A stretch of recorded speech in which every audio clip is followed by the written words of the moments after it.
Čas nam je odmeren kratko, zato grem kar tako stvari in iz istega razloga tudi ne bom mogel dajati kakšnih odgovorov, pač pa bolj izhodiščna vprašanja, če je malo več končnih odgovorov, marsikje žal ne v pisnem prispevku. Najprej bi rekel, da je v ureditvi čezmejnega vročanja zaznati neko spremembo izhodišča. Včasih je bilo v izhodišču, vsaj tu na kontinentu, varstvo državne suverenosti. Vročitev je akt državne oblasti, to lahko država dela samo na svojem terenu. Se pravi, v tujino vprašanje suverenosti. Danes se mi zdi, če gledamo evropsko uredbo, kjer je bilo govora, je več poudarka na individualnih interesih strank. Na eni strani, da rečem, tožnika za učinkovito, hitro in tudi poceni vročitev in potencijo sodni postopek, na drugi strani varstvo pravic obrambe, pravice do izjavljanja za tožence, predvsem povezano z javnosti glede jezika. To se najbolj vidi, če primerjamo neposredno poštno vročitev po Haški konvenciji in po tega novi evropski uredbi. V novi evropski uredbi ni več vidika suverenosti države, več ne morajo dati rezerve oziroma preprečiti možnosti neposrednega poštnega vročanja.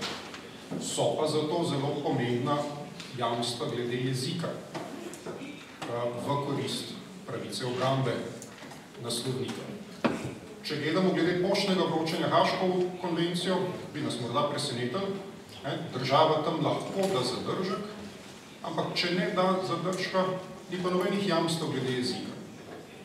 Je bilo nekaj omenjeno tam prepozolarno in podobno. V Haški konvenciji so jamstva glede jezika, če gre za vročanje prek centralnih organov, pa poštnem vročanju nič. In to je ena taka kriza, ki se je v bistvu Slovenija in ostale države zavedajo in se pripravljajo, da bi neki podoben pridržek dali k Haški uredbi. No, ampak tu vidim to spremembo paradigme. Uredbo ne bom splošno predstavljal, kolega je že povedal, grem samo na jezik. Standard tukaj je drugačen, standard je dovolj je, da je pisanje v jeziku, ki ga naslovnik razume. No in tudi tukaj je pravzaprav ta sprememba izhodišča vidna, da je v Haški uredbi, v Haški konvencije, če je državljan države, država svoj jezik. Tukaj gre za njegovo lastno razumevanje, čemu ja, da se bo lahko upravljalo. No, vidimo tudi, tako kot je tudi v ZTP, če tožnik hoče restirati in brez prevoda dati, mora treba to narediti, če je ta prevod, mora založiti stroške.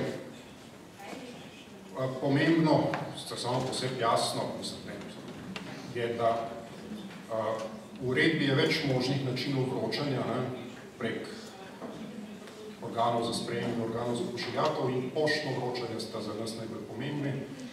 Ta jamstva glede jezika so izrecno napisana tam pri vročanju organov za pošiljatelj, organov za sprejem, ampak veljajo tudi za poštno vročanje. To izrecno piše. Zakaj to poudarjam? Zato, ker se je v Sloveniji žal že našla neka odločba nekega višjega sodišča v Ljubljani, ki je to spregledala. To je precej nerodno. So rekli, sej ni pa poštno vročanje nobenih jamstv, tisto so samo za vročanje prek organov za pošiljatelj. Standard zgleda mamljiv, čemu komplicirati, kolega je rekel, čemu komplicirati, če človek razume Hrvaško, zakaj bi lahko zavrnil vročitev, če razume. Ta standard je tudi meni všeč, ampak sproža pa v praksi seveda potem v izvedbi kup problemov. Kdaj kdo zdaj razume jezik?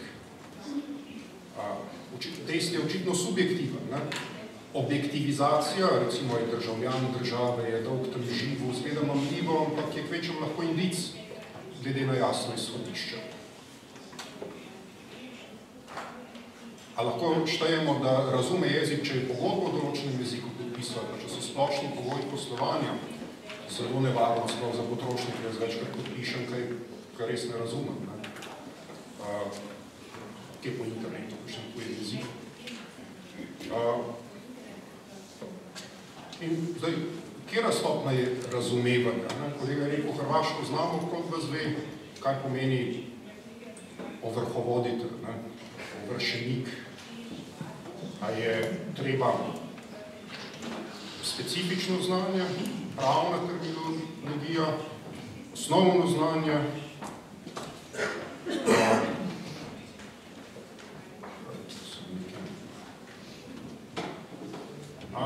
ali je dost to.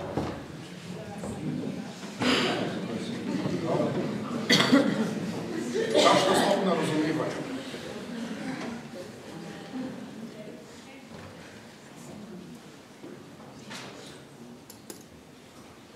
Še bolj pri pravnih osebah. Pravna oseba je pravna oseba, hoče ona kaj razumeti. Človek razume, pravna oseba ne razume. Zdaj, kdo pri pravni osebi? Če ima poslovno enoto v določeni državi, pa poslovanje izvira iz te poslovne enote, potem najbrž bi rekel, ja, to bi lahko šteli. A bi rekel morda, da mora zakoniti zastopnik, župan za občino, razumeti jezik. Predsednik uprave za delniško družbo. To bi izgledalo zelo formalistično, daleč od stvarnosti, se ne bom delal na konkretni zadevi. Bolj izgleda racionalno tole. Osebe, ki pač so na konkretni zadevi delale, gospodarstvo, pravo. Ima kaj veze, če se korespondenca vodi glede določene pogodbe v tem jeziku, ali pa če recimo je šlo za konkuriranje na razpisu, je bila razpisna dokumentacija v določenem jeziku. To so verjetno lahko taki pomembni indici, kaj več kot indici, kar je Evropsko sodišče v tej sodbi potrdilo, kot izrecen dogovor strank, da bo jezik izven sodne socialne komunikacije določen, še ne vzpostavlja morda indic, dokaz, ki kaže lahko na to, ampak ne pa samo po sebi, da bi to že izkazalo, da zna jezik. In potem, ali bi mogoče rekel v mednarodnem prometu, da je angleščina lingua franca? Ne, to nam tudi ne zgleda simpatično, je pa treba. Priznajmo si, ta pravila seveda favorizirajo velike jezike. Seveda. Nekaj.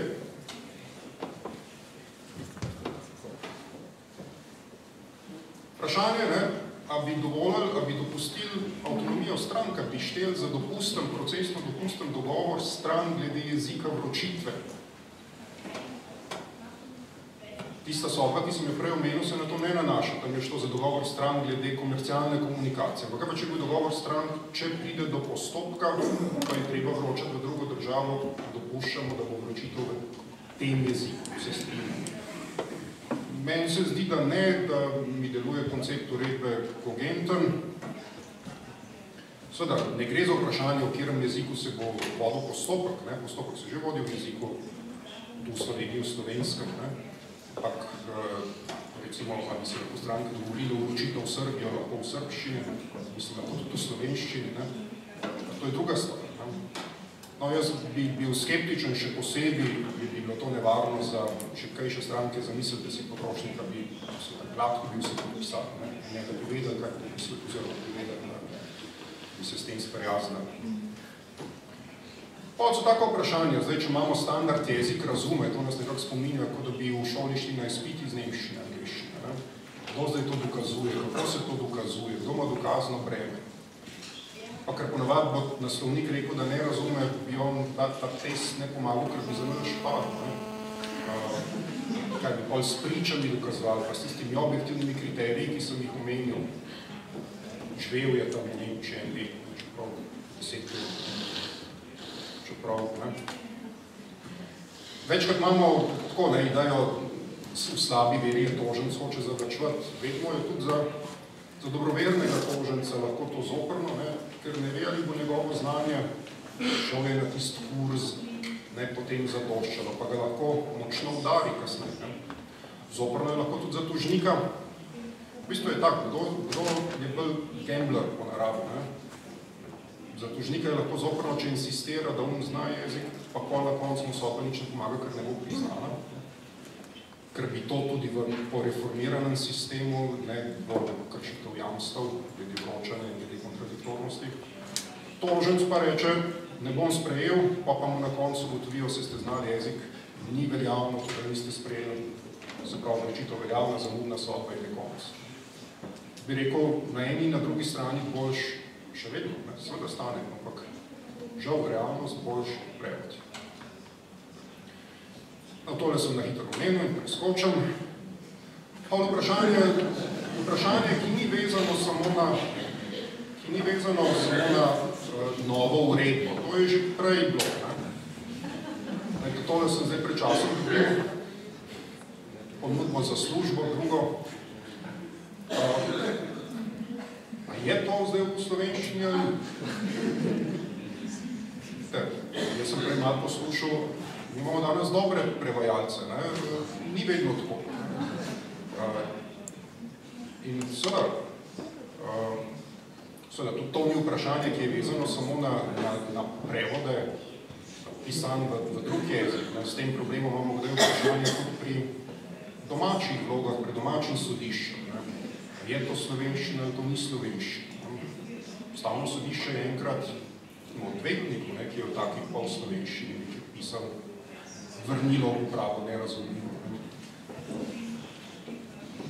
Ja, kakšen če biti standard? Vse prav, tako pri domačih vlogah ne ustrajamo na čistem jeziku, mislim, da je točno vse prav, ampak vsako skrpucalo pa to tudi ne more biti. Čeprav tisti standard, ta glaven je varstvo pravic obrambe, se pravi, ali boste se lahko branili. Zanimivo vprašanje je tudi, kaj če tožen sprejme, pa bi recimo takole pisanje sprejel, da bi ga potem sodišče, če bi bilo v Sloveniji tudi tožno posprejeti. Vsazga nasiljenim jezikom, da najbrž ne gre sprejeti. Kako se ta pravica odkloniti, če ni v jeziku izvede, je bilo že rečeno, v 7 dneh lahko sprejmete, mislim, lahko odklonite, to pomeni, da lahko najprej odprete, pogledate, preberete, pa rečete ne sprejema. Zdaj, to se tako na prvo žogo zdi čudno, pa tako nesmiselno, se pravi, če bo kakšno poroka noter, bo sprejel, če bo pa tožba, bo pa ne sprejel. Ja, možno, ampak meni se še vedno zdi ureditev dobra, veste, saj tudi niso vsi toženci taki, da bi zavlačevali mišelje, ampak insistirali na prevodu, kaj ti prevod stane. Vseh bo založil tožnik, ampak na koncu to stroški postopka, stroškovni riziko. Po drugi strani, spet, če je prevod slab, jaz recimo slab govorim slovensko boljš kot nemško, ampak vprašanje, če je prevod slab, če bi raj bral v slovenščini kot tisto, ker vedite, tudi sodnik bo bral na tistem drugem jeziku, originalno. Če vi berete prevod in pišete nekaj v prevodu, tam pa piše nekaj drugega in sodnik bere tisto, je lahko zoprno. In potem tudi kako je komplicirano pisanje, poroka bo lahko jasno, sem tam bojo stajali niste, točno zapletena tožba, je druga stvar. No in še en primer ta rešuje, ki je bil prej tudi problematičen. Kaj če pisanje sprejme recimo žena? Žena je dolžna sprejeti. Ali pa posebej na delovnem mestu, če že tudi sprejme, lahko. A je s tem že konzumirana tudi pravica odklont? Ne more biti, to ni mišljeno. Te na delovne vročitve niso mišljene zato, da tisti tudi potem da soglasje glede jezika. Zdaj tudi ta možnost, da človek prije domov, pa se ne vidi, da prebere, to rešuje. No in končno še vprašanje prilog, prevoda prilog. To je eno od redkih vprašanj, velikih je spornih, kot ste videli tudi iz tega mojega prispevka. To je vprašanje, ki ga Evropsko sodišče že rešilo. Načeloma, če imajo te priloge samo dokazno vrednost, ni treba prevajati. Razen, če so same priloge nujne za razumevanje sploh vsebine tožbe. Jaz mislim, da je pravi čas za zaključek. Hvala lepa.